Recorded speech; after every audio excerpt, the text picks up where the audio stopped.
Friends, ఎలా ఉన్నారు? నేను మీ నిఫ్టీ మాస్టర్ మూర్తినాయుడు.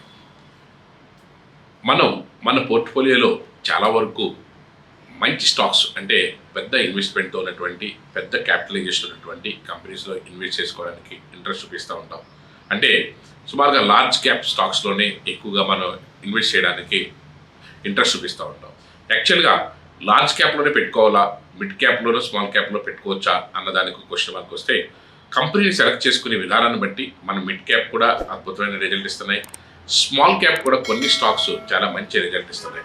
ఎందుకు మనకు స్మాల్ క్యాప్ గట్ట రికమెండ్ చేయమంటే, ఒకవేళ స్మాల్ క్యాప్లో తెలుసో తెలియకో మీకు దాని యొక్క బిజినెస్ మోడల్ అర్థం చేసుకోలేక మీరు స్మాల్ క్యాప్లో పెడితే ఎక్కువగా నష్టపోయే అవకాశం ఉంది. At the same time mid క్యాప్లో కూడా ఏదైనా బిజినెస్ మోడల్ తెలియకుండా చిన్న స్టాక్స్లో పెడితే మీకు నష్టపోయే అవకాశం ఉంటుందని మనం ఇలాంటి స్టాక్స్ని మనం పెద్దగా ఎక్కువగా లైక్ చేయం. కానీ నేను మీకు ఇప్పుడు ఏదైతే గతంలో చెప్పినటువంటి లార్జ్ క్యాప్ స్టాక్స్నే కాకుండా మిడ్ క్యాప్ స్టాక్స్లో మనం రీసెర్చ్ చేసి కొన్ని స్టాక్స్ని మీకు ఇంట్రడ్యూస్ చేస్తాను. అందులో మీరు కూడా దాని యొక్క వేరియబుల్స్ అన్ని తెలుసుకుని మీకు కూడా ఇంట్రెస్ట్ ఉంటే ఖచ్చితంగా ఆ స్టాక్స్లో మీరు ఇన్వెస్ట్ చేసుకోవచ్చు. ఎందుకంటే లాస్ట్ ఇయర్ అంతా కూడా 40 to 50% అండ్ 100% హైక్ ఇచ్చినటువంటి ఒక 5 మిడ్ క్యాప్ స్టాక్స్ నేను మీకు ఇక్కడ ఇంట్రడ్యూస్ చేస్తున్నాను. ఈ మిడ్ క్యాప్ స్టాక్స్ యొక్క వాటి యొక్క బిజినెస్ ఏంటి, వాటి మోడల్ ఏంటి, వాటి యొక్క రెవెన్యూ మోడల్ ఏంటి, అవన్నీ కూడా తెలుసుకున్న తర్వాతే మన దీంట్లో ఇన్వెస్ట్ చేయడానికి మనం ప్రయత్నం చేయొచ్చు. ఇందులో ఫస్ట్ స్టాక్ వచ్చి Arvind limited. It's a manufacturing textile company. Textile దాంట్లో మ్యానుఫ్యాక్చరింగ్ దాంట్లో కాటన్ షర్ట్స్, అదేవిధంగా డెనిమ్ మ్యానుఫ్యాక్చరింగ్ యూనిట్స్ గట్రా ఉన్నటువంటి ఒక అద్భుతమైన కంపెనీ. సుమారుగా ఒక 8,000 కోట్లు ఒక క్యాపిటలైజేషన్ తోటి ముందుకు నడుస్తున్నటువంటి కంపెనీది. అదేవిధంగా ఏదైతే మనకి మ్యానుఫ్యాక్చరింగ్ యూనిట్సే కాకుండా ఇది 8,000 కోట్లతో నడవడమే కాకుండా దీని యొక్క మార్కెట్లో ఉన్నటువంటి ఏదైతే ప్రమోటర్ స్టేక్ ఉందో దాని 40% అబౌవ్ ప్రమోటర్ స్టేకు, అదేవిధంగా 12% మనకి ఎఫ్ఐఎస్, అదేవిధంగా డిఐఎస్ మ్యూచువల్ ఫండ్స్ గట్రా అంతా కూడా ఉన్నటువంటి ఒక అద్భుతమైన స్టాక్గా చెప్పుకోవచ్చు. కాంపౌండింగ్ యాన్యువల్ గ్రోత్ రేట్ చూసుకున్నట్టయితే ఇది లాస్ట్ ఇయర్ అయితే 200% మనకి రిజల్ట్ అయితే ఇచ్చింది. లాస్ట్ 3 yearsగా చూసుకుంటే అంటే ఇది స్మాల్ క్యాప్ మిడ్ క్యాప్ సంబంధించిన 8,000 crores కంపెనీ అయినప్పుడు కూడా స్మాల్ 3 years నుంచి కూడా 70% రిటర్న్ ఇచ్చినటువంటి కంపెనీ ఇది.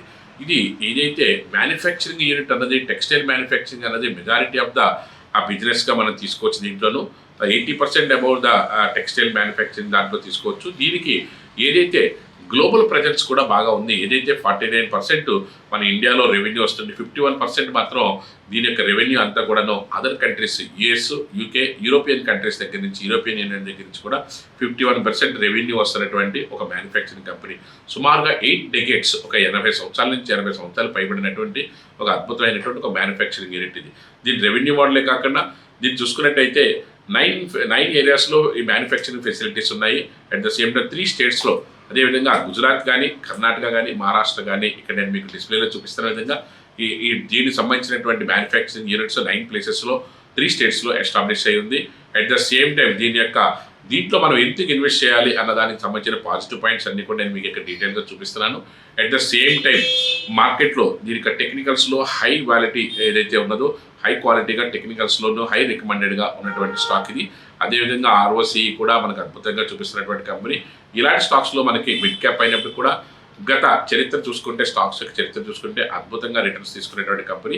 లాస్ట్ 6 to 8 monthsలో కూడా మనం 150 రూపీస్ దగ్గర మనం రికమెండ్ చేస్తే ఈ రోజున 300+, 320+లో మార్కెట్లో ట్రేడ్ అవుతున్న కంపెనీ. ఇలాంటి స్టాక్ ఇది మిడ్ క్యాప్ అయినప్పుడు కూడా అద్భుతమైనటువంటి రిజల్ట్ ఇచ్చి మంచి లాభాలు తీసుకోవడానికి అవకాశం ఉన్నటువంటి స్టాక్. అదేవిధంగా మిడ్ క్యాప్లోనే రెండో స్టాక్ వచ్చేటప్పటికి సిఎంసి ఇన్ఫో సిస్టమ్స్ లిమిటెడ్. ఇది క్యాష్ మేనేజ్మెంట్కి సంబంధించినటువంటి ఒక అద్భుతమైనటువంటి కంపెనీ ఇది. అంటే క్యాష్ మేనేజ్మెంట్ అంటే మనకి తెలుసుండి ఏటీఎంస్లో క్యాష్ ఏదైతే మేనేజ్మెంట్ చేస్తూ ఉంటుందో దానికి సంబంధించినటువంటి ఒక మిడ్ క్యాప్ కంపెనీ. సుమారుగా ఒక 6,600 నుంచి 7,000 కోట్ల రూపాయల వరకు ఉన్నటువంటి ఒక మిడ్ క్యాప్ కంపెనీ ఇది. దీంట్లో వచ్చేటప్పటికి ప్రమోటర్ స్టేక్ కన్నా ఏదైతే ఎఫ్ఐఎస్ దీంట్లో బాగా ఇన్వెస్ట్ చేశారు, ఎఫ్ఐఎస్ కూడా ఒక 36%. అదేవిధంగా డిఐఎస్, డొమెస్టిక్ ఇన్స్టిట్యూషనల్ ఇన్వెస్టర్స్ ఎవరైతే మనకి బ్యాంక్స్ కానీ అయితే మ్యూచువల్ ఫండ్స్ కానీ దీని యొక్క ఆపరేషన్స్లో ఉన్నటువంటి నమ్మకంతో అద్భుతమైనటువంటి ఇన్వెస్ట్మెంట్స్లో ఉన్నటువంటి కంపెనీది. సుమారుగా లాస్ట్ ఇయర్ అంతా కూడా 42% కాంపౌండింగ్ యాన్యువల్ గ్రోత్ రేట్లో ఒక 42% రిటర్న్ తీసుకున్నటువంటి కంపెనీది. దీని యొక్క మేజర్ ఏదైతే బిజినెస్ మోడల్ ఏదైతే ఉందో cash logistics and management services. అంటే క్యాష్ లాజిస్టిక్స్ అంటే ఏటీఎంస్లో క్యాష్ అన్నింటినీ కూడా అడ్జస్ట్ చేయడం బ్యాంక్స్ తరఫున, ఆ తర్వాత దానికి సంబంధించినటువంటి సాఫ్ట్వేర్స్ ఏదైతే ఉన్నాయో ఆ సాఫ్ట్వేర్స్ డెవలప్మెంట్ చేయడం, దాన్ని రిమోట్ ఆపరేషన్లో దాన్ని ఏ విధంగా చెక్ చేసుకోవాలో ఏదైతే కూడా చూడటం. అంటే ఒక పక్కన క్యాష్ లాజిస్టిక్స్, ఒక పక్కన మేనేజ్మెంట్ సర్వీసెస్ సాఫ్ట్వేర్లో ఉన్నది కాబట్టి దీని యొక్క బిజినెస్ మోడల్ అట్రాక్టివ్గా ఉండి లాస్ట్ ఇయర్ కూడా అద్భుతమైనటువంటి ప్రాఫిట్స్ ఇచ్చింది. దీనికి మేజర్గా ఉన్న కస్టమర్ బేస్ చూసుకున్నట్టయితే state bank of India, HDFC bank, axis bank, ICICI bank ఇలాంటి మేజర్ కంపెనీస్ యొక్క ఏటీఎంస్ అన్ని కూడా వీళ్ళే మెయింటైన్ చేస్తున్నారు. అట్ ద సేమ్ టైం వాళ్ళకి సంబంధించిన సాఫ్ట్వేర్స్ అన్ని కూడా వీళ్ళే ఆపరేట్ చేయడం వల్ల ఆపరేటింగ్ ప్రాఫిట్స్ కూడా అన్నీ కూడా బాగున్నాయి. పాన్ ఇండియా అంతా కూడా సుమారుగా 4,000 క్యాష్ డెలివరీ వెహికల్స్తో పాటుగా 240 బ్రాంచెస్ని కూడా మెయింటైన్ చేస్తున్నారు. అదేవిధంగా 4,000 బిజినెస్ పాయింట్స్, అదేవిధంగా 500 వ్యాన్స్ యాడెడ్ అయినాయి. అదేవిధంగా 1,33,000 business points in the cash logistics దాంట్లో వీళ్ళ ముందుకెళ్తున్నారు. అదేవిధంగా క్లయింట్ బేస్ చూసుకున్నట్టయితే అద్భుతంగా ఏదైతే ప్రధానంగా ఉన్నటువంటి banks state bank of India దగ్గర నుంచి HDFC bank, ICICI bank, axis bank వీళ్ళంతా కూడా ఏటీఎం క్యాష్ మేనేజ్మెంట్తో క్లయింట్ బేస్లో ఉన్నారు. More than 50 public and private Indian banks తోటి వీళ్ళు టైఅప్ అయి ఉన్నారు. కాబట్టి దీని యొక్క వేరియబుల్స్ చూసుకుంటే ఇది ఎందుకు బై చేయాలన్న దాంట్లో ఇక్కడ స్ట్రాంగ్ టెక్నికల్ ఏదైతే మల్టీ బ్రాండ్ ఏదైతే కనిపిస్తుందో, అదేవిధంగా పాజిటివ్ ఐటమ్స్ ఏవో ఉన్నాయో అవన్నీ కూడా నేను మీకు టెక్నికల్గా ఇక్కడ చూపిస్తున్నాను. అట్ ద సేమ్ టైం టెక్నికల్గా మనకి మార్కెట్లో అప్ అండ్ డౌన్స్ ఉన్నప్పటికీ కూడా మంచి ప్రాఫిట్స్ ఇస్తూ అసెండింగ్ ఆర్డర్లో గ్రాఫ్ ఉన్నటువంటి మంచి కంపెనీగా దీన్ని మనం కన్సిడర్ చేయొచ్చు. ఇది మిడ్ క్యాప్ సెగ్మెంట్కి అయినప్పటికీ కూడా ఎవ్రీ ఇయర్ కూడా నెక్స్ట్ కమింగ్ ఇయర్స్లో కూడా దీని యొక్క సర్వీస్ బాగా అవసరమయ్యి మంచి ప్రాఫిట్స్ని తీసుకురావడానికి అవకాశం ఉన్నటువంటి రెండో కంపెనీ. ఇప్పుడు మూడవ మిడ్ క్యాప్ కంపెనీ ఏదైతే నేను మీకు ఇప్పుడు ఇంట్రడ్యూస్ చేస్తున్నానో ఇది కూడా ప్రతి ఇయర్ కూడా మంచి లాభాలు తీసుకొస్తున్నటువంటి కంపెనీ. దీనికి ఒక స్పెసిఫికేషన్స్ ఉంది. Home first finance company. అంటే వీళ్ళు హౌసింగ్ సంబంధించినటువంటి ఫైనాన్స్ని డెలివరీ చేయడంలో టెక్నాలజీ బేస్డ్ బాగా ఎక్కువగా ఉపయోగించుకుని ముందుకెళ్తున్నటువంటి ఒక అద్భుతమైనటువంటి కంపెనీ ఇది. ఏదైతే మార్కెట్లో టెక్నికల్గా మనం చూసుకున్నట్టయితే హోమ్ ఫస్ట్ ఫైనాన్స్ కంపెనీ అనేది మెజారిటీ ఆఫ్ ద అంతా కూడా మార్కెట్లో ఏదైతే టెక్నాలజీ ఓరియంటెడ్ తోటి కీ పాయింట్స్ అన్నీ కూడా ఇక్కడ అన్ని మీకు డీటెయిల్గా చూపిస్తాను. టెక్నాలజీ ఓరియంటెడ్ తోటి డెలివరీ ఇస్తున్నటువంటి కంపెనీ ఇది. అదేవిధంగా ద కంపెనీ హ్యాస్ 120 బ్రాంచెస్ తోటి 125 డిస్ట్రిక్ట్స్లో 13 స్టేట్స్లో దీని యొక్క ఆపరేషన్స్ అన్నీ కూడా కంటిన్యూ చేస్తుంది.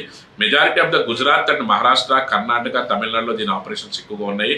మనకి దీని యొక్క ఈ కంపెనీ రిటర్న్ చూసుకున్నట్టయితే లాస్ట్ 3 ఇయర్స్గా కూడా మనకి 27% నుంచి 30% వరకు కూడా లాస్ట్ ఇయర్స్గా కూడా మనకి కాంపౌండింగ్ యాన్యువల్ గ్రోత్ రేటు ఇస్తున్నటువంటి కంపెనీ ఇది. దీంట్లో ప్రమోటర్ స్టేక్తో పాటుగా ప్రమోటర్ స్టేక్ 20% ఉంటే ఎఫ్ఐ స్టేక్ మాత్రం సుమారుగా 30% ప్లస్ ఉన్నది. అంటే ప్రమోటర్ స్టేక్, ఎఫ్ఐ స్టేక్ కలిసి 50% ఎక్కువ ఉంది. ఎఫ్ఐఎస్ దేంట్లో అయితే ఇన్వెస్ట్ చేస్తారో దాంట్లో మనం ఎక్కువగా ఇన్వెస్ట్ చేయడానికి ఇంట్రెస్ట్ చూపిస్తాం. రీజన్ ఏంటంటే మనకన్నా అద్భుతమైన రీసెర్చ్ చేసే వాళ్ళు ఏ కంపెనీలో పెడితే తొందరగా ప్రాఫిట్స్ వస్తాయి, ఏ కంపెనీలో పెడితే ఎక్కువ ప్రాఫిట్స్ తీసుకుంటారు అన్న దాని మీద రీసెర్చ్ చేస్తారు. కాబట్టి మనం కూడా ఎఫ్ఐఎస్ దాంట్లో ఫాలో అవుతూ ఉంటాం. అదేవిధంగా డొమెస్టిక్ దాంట్లో కూడా దీనికి ప్రజెన్స్ 11% ప్రజెన్స్ ఉంది. అదేవిధంగా కాంపౌండింగ్ యాన్యువల్ గ్రోత్ రేట్లు చూసుకున్నట్టయితే లాస్ట్ 3 ఇయర్స్ నుంచి కూడా 27 నుంచి 30% రిటర్న్ ఇస్తున్నటువంటి స్టాకు. రెవెన్యూ మోడల్ చూసుకున్నట్టయితే 200 crores దగ్గర నుంచి 800 crores వరకు కూడా క్లోజ్ టు 800 crores వరకు కూడా లాస్ట్ 5 ఇయర్స్లో కూడా మంచి రిటర్న్ తీసుకున్నటువంటి ఇది హోమ్ ఫస్ట్ ఫైనాన్స్ కంపెనీ. అదేవిధంగా వై ఇట్ హోల్డ్, మరి ఎందుకు దీన్ని మనం హోల్డ్ చేయాలి, ఎందుకు బై చేయాలన్న దానికి ఇక్కడ రీజన్స్ టెక్నికల్గా కూడా వెరీ సపోర్టివ్గా అండ్ ఫండమెంటల్గా కూడా ఏ అయితే రీజన్స్ ఉన్నాయో ఆ రీజన్స్ అన్ని కూడా నేను మీకు ఇక్కడ చూపిస్తున్నాను. అదేవిధంగా టెక్నికల్ చార్ట్ కూడా అసెండింగ్ ఆర్డర్లో మార్కెట్లో మళ్ళీ టేక్ఆఫ్ తీసుకుని ముందుకెళ్ళడానికి మంచి స్కోప్ అనేటువంటి స్టాక్గా మనం దీన్ని తీసుకోవచ్చు. అదేవిధంగా కమింగ్ డేస్లో ఈ హోమ్ ఫైనాన్స్ అన్నది మంచి లాభాలు ఇవ్వడానికి అవకాశం ఉన్న స్టాక్గా మనం గుర్తించవచ్చు. ఇప్పుడు 4వ మిడ్ క్యాప్ స్టాక్ నేను మీకు రివీల్ చేస్తున్నాను. అది ఏంటంటే rallies India limited. Rallies India limited అన్నది టాటా కెమికల్ అండర్లో ఉన్నటువంటి ఒక అద్భుతమైన కంపెనీ. ఇది ఒక మిడ్ క్యాప్ సైజ్ కంపెనీ. ఇది అయినప్పటికీ కూడా 150 years చరిత్ర ఉన్నటువంటి మంచి స్కోప్ ఉన్నటువంటి కంపెనీ. ఇది సుమారుగా ఒక 5,500 నుంచి 6,000 కోట్ల వరకు కూడా క్యాపిటలైజేషన్ ఉన్నటువంటి కంపెనీ. లాస్ట్ ఏదైతే మనకి ప్రమోటర్ స్టేక్ చూసుకున్నట్టయితే లాస్ట్ కొన్ని సంవత్సరాలుగా 57 to 60% ప్రమోటర్ స్టేకు, ఎఫ్ఐఎస్ ఒక 8 to 9% FIS stake, DIS stake కూడా ఒక 15% ఉన్నటువంటి ఒక మంచి కంపెనీగా మనం తీసుకోవచ్చు. దీన్ని సుమారుగా 150 years 150 సంవత్సరాల చరిత్ర ఉన్నటువంటి ఒక ఫెర్టిలైజర్స్ అండ్ సీడ్స్ దానికి సంబంధించిన డెవలప్మెంట్ దానికి సంబంధించిన కంపెనీది. లాస్ట్ ఇయర్ చూసుకున్నట్టయితే మనకి 37% కాంపౌండింగ్ యాన్యువల్ గ్రోత్ రేట్ ఇచ్చినటువంటి కంపెనీ. ఇంకా దీనికి మంచి స్కోప్ ఉండి మార్కెట్లో మంచి డెవలప్మెంట్కి స్కోప్ ఉన్నటువంటి కంపెనీగా మనం తీసుకోవచ్చు. రెవెన్యూ మోడల్ కూడా ఏదైతే ఒక 1,900 crores దగ్గర నుంచి 2,800 crores వరకు కూడా మార్కెట్లో స్టెప్ బై స్టెప్ మార్కెట్లో టేకాఫ్ తీసుకుని ముందుకెళ్తున్నటువంటి company. At the same time product wise చూసుకున్నట్టయితే దీనికి బయో ఫెర్టిలైజర్స్ దానికి సంబంధించిన దాంట్లో ఇది డిఫరెంట్ వేస్లో మనకి మార్కెట్లో అవైలబుల్గా ఉన్నది. ఇక్కడ నేను మీకు డీటెయిల్గా చూపిస్తున్నాను. దీంట్లో డీలర్స్ నెట్వర్క్ వెళ్ళి 4100 డీలర్స్ ఉన్నారు. రీటైల్ డిస్ట్రిబ్యూటర్లో అయితే 555,000 రీటైల్ డిస్ట్రిబ్యూటర్స్ ఉన్నారు. 28 డిపోస్ ఉన్నాయి. అదేవిధంగా రీజనల్ ఆఫీస్ 12 రీజనల్ ఆఫీస్ ఉన్నాయి. 31 కంట్రీస్లో దీని యొక్క ఎక్స్పోర్ట్ ఎక్స్పాన్షన్ ఉన్నది. అదేవిధంగా ఎంప్లాయీస్ కూడా 1243 ఎంప్లాయీస్ మీకు ఇక్కడ డీటెయిల్డ్గా ఫెర్టిలైజర్స్ దానికి సంబంధించినటువంటి డివిజన్లో ఉన్నటువంటి పోర్ట్ఫోలియో ప్రొడక్ట్ పోర్ట్ఫోలియో చూపిస్తున్నాను. At the same time seeds డివిజన్కి వచ్చేటప్పటికి సీడ్స్ డివిజన్లో కూడా సీడ్స్ కూడా ఏదైతే మనకి ఫీల్డ్ కాపుకు సంబంధించినటువంటి చిల్లీ కానీ, అదేవిధంగా మేజ్ కానీ, మిలెట్స్ కానీ, కాటన్ కానీ, మస్టర్డ్ కానీ, వెజిటబుల్స్ కానీ, ఏదైతే మనకి టమాటో కానీ, గ్రౌండ్ నట్ కానీ, అదే కుకుంబర్ కానీ, ఇవన్నీ కూడా వీటి క్యాబేజీ కానీ, వాటర్ మిలన్ కానీ దీనికి సంబంధించిన సీడ్స్ డివిజన్ చూసుకున్నట్టయితే దీంట్లో డీలర్స్ 2700 మెంబర్స్ డీలర్స్ ఉన్నారు.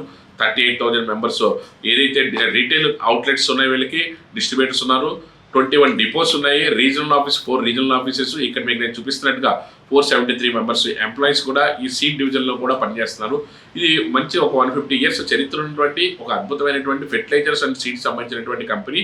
ఒక మిడ్ క్యాప్ కంపెనీలో మనకి మంచి ప్రాఫిట్స్ తీసుకోవడానికి అవకాశం ఉన్న కంపెనీ. ఇది టెక్నికల్గా ఎంత స్ట్రాంగ్గా ఉన్నది, ఆర్ఓఈసీ ఎలా ఉన్నది అన్నది అంతా కూడా నేను మీకు డీటెయిల్గా పక్కన ఏదైతే డిస్ప్లే చేస్తున్నానో ఇది స్టెప్ బై స్టెప్ మీరు చూడొచ్చు. అదేవిధంగా మార్కెట్లో టెక్నికల్ చార్ట్ కూడా నేను ఇక్కడ ఏదైతే అసెండింగ్ ఆర్డర్లో మార్కెట్లో టేక్ ఆఫ్ అవుతుందో ఈ యొక్క చార్ట్ కూడా మనం చూసినట్టయితే ఇలాంటి స్టాక్స్లో మనం పెట్టుకుంటే మిడ్ క్యాప్ అయినప్పుడు కూడా మంచి ర్యాలీ తీసుకోవడానికి అవకాశం ఉన్నటువంటి స్టాక్గా మనం 4వ స్టాక్ని మనం చెప్తున్నాం. ఇక 5వ స్టాక్ వచ్చేటప్పటికి మిడ్ క్యాప్ దాంట్లోనే సుమారుగా ఒక 9,500 crores క్యాపిటలైజేషన్తో ముందుకు నడుస్తున్నటువంటి company Mahindra life space developers. వీళ్ళు ఏదైతే కన్స్ట్రక్షన్ స్పేస్కి సంబంధించినటువంటి దాంట్లో ఒక కార్పొరేట్ స్థాయిలో వర్క్ చేస్తున్నటువంటి ఒక అద్భుతమైన కంపెనీ ఇది. ఏదైతే మనకి లాస్ట్ ఇయర్ దీంట్లో మనకి ఏదైతే ఒక 76% మనకి growth rate, compounding annual growth rate ఉంది. లాస్ట్ 3 years చూసుకున్నట్టయితే సుమారుగా క్లోజ్ టు 60% మనకి కాంపౌండింగ్ యాన్యువల్ గ్రోత్ రేట్ ఇచ్చినటువంటి సంస్థ ఇది. ఇది ఉన్నటువంటి 9,500 crores కూడా అబోవ్ 55% ప్రమోటర్ స్టేక్ ఉన్నటువంటిది. అదేవిధంగా ఎఫ్ఐఎస్ కూడా దీంట్లో ఒక 8%, డిఐఎస్ ఒక 30% వరకు ఉన్నటువంటి ఎక్స్ట్రాడినరీ కంపెనీగా మనం చెప్పుకోవచ్చు. లాస్ట్ 3 yearsగా కూడా అద్భుతమైనటువంటి రిటర్న్స్ ఇస్తుంది. 5 yearsగా చూసుకున్నా సరే 40% అబోవ్ రిటర్న్ ఇచ్చినటువంటి ఒక మంచి కంపెనీగా చెప్పుకోవచ్చు ఇది. అంటే దీనికంటూ ఒక యూనిక్ బిజినెస్ మోడల్ ఏదైతే కార్పొరేట్ కన్స్ట్రక్షన్ దాంట్లో స్పేస్ సెల్ చేయడము, స్పేస్ని ఆక్యుపై చేయడము, దానికి సంబంధించినటువంటి రెవెన్యూ మోడల్స్ అంతా కూడా డిఫరెంట్గా ఉన్నాయి. అదేవిధంగా లాస్ట్ 3 yearsగా రెవెన్యూ చూసుకున్నట్లయితే 166 దగ్గర నుంచి 600 కోట్ల వరకు కూడా రెవెన్యూ మోడల్ కూడా డెవలప్ అయినటువంటి కంపెనీది. దాని యొక్క బిజినెస్ సెగ్మెంట్ చూసుకుంటే project management and development and at the same time operationing of the commercial complexes. అంటే చాలా లార్జ్ స్కేల్లో ప్రాజెక్ట్ మేనేజ్మెంట్ డెవలప్ చేస్తారు.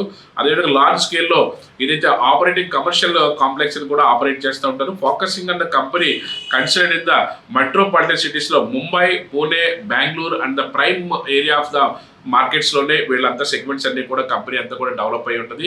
ఇది ఒక డిఫరెంట్ స్పేస్ కంపెనీ. ఇది లాస్ట్ 3 yearsగా కూడా మనకి ఒక 5 yearsగా కూడా అద్భుతమైనటువంటి ప్రాఫిట్స్ తీసుకొస్తున్నటువంటి కంపెనీ ఇది. అదేవిధంగా దీని యొక్క అనాలిసిస్ అంతా కూడా ఇన్ డీటెయిల్గా మీకు స్టాక్ టెక్నికల్గా వెరీ స్ట్రాంగ్గా ఏ విధంగా ఉంది అన్న దాని గురించి కూడా నేను ఇక్కడ డీటెయిల్గా చూపిస్తున్నాను. అట్ ద సేమ్ టైం మనకి టెక్నికల్ పాయింట్ ఆఫ్ వ్యూలో చూసుకున్నట్టయితే ఏదైతే మార్కెట్లో ఒక అసెండింగ్ ఆర్డర్లో మార్కెట్లో టేకప్ తీసుకుని అప్ అండ్ డౌన్స్ ఉన్నప్పటికీ కూడా మంచి ప్రాఫిట్స్ ఇస్తున్నటువంటి ఒక కంపెనీగా మనం తీసుకోవచ్చు. మనం ఇప్పుడు చెప్పినటువంటి ఈ 5 మిడ్ క్యాప్ దానికి సంబంధించిన కంపెనీస్లో కూడా మనం చెక్ చేసుకుని మనకి నచ్చినటువంటి 1 or 2 కంపెనీస్లో మనం ఇన్వెస్ట్ చేసుకున్నప్పటికీ కూడా అరవిందో ఉంది.